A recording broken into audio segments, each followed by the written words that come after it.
জামায়াত নেতা আমির হামজার কুরুচিপূর্ণ ও বিতর্কিত মন্তব্যের প্রতিবাদে পাবনার ঈশ্বরদীতে বিক্ষোভ মিছিল ও প্রতিবাদ সভা করেছে বিএনপি। সিনিয়র রিপোর্টার জাহাঙ্গীর আলমের প্রতিবেদনে দেখুন বিস্তারিত। ক্যামেরায় ছিলেন সোহানুর রহমান। শনিবার সন্ধ্যায় উপজেলা ও পৌর বিএনপির উদ্যোগে এই কর্মসূচি অনুষ্ঠিত হয়।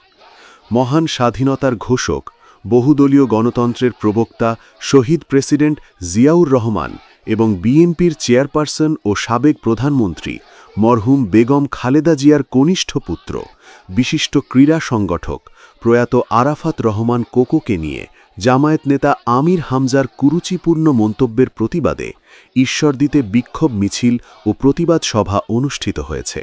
শনিবার সন্ধ্যায় ঈশ্বরদী উপজেলা ও পৌর বিএনপির উদ্যোগে আয়োজিত এই বিক্ষোভ মিছিলটি শহরের গুরুত্বপূর্ণ সড়ক প্রদক্ষিণ করে।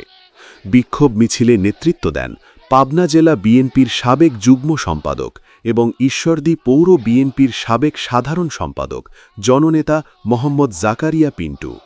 তিনি নিজেই স্লোগান দিয়ে নেতাকর্মীদের উজ্জীবিত করেন।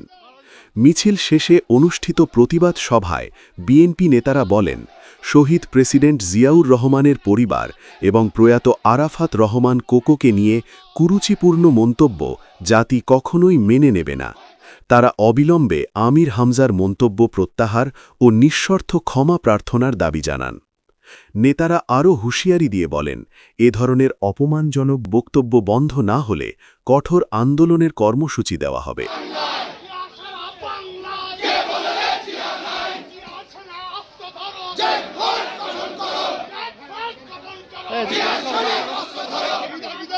তুমি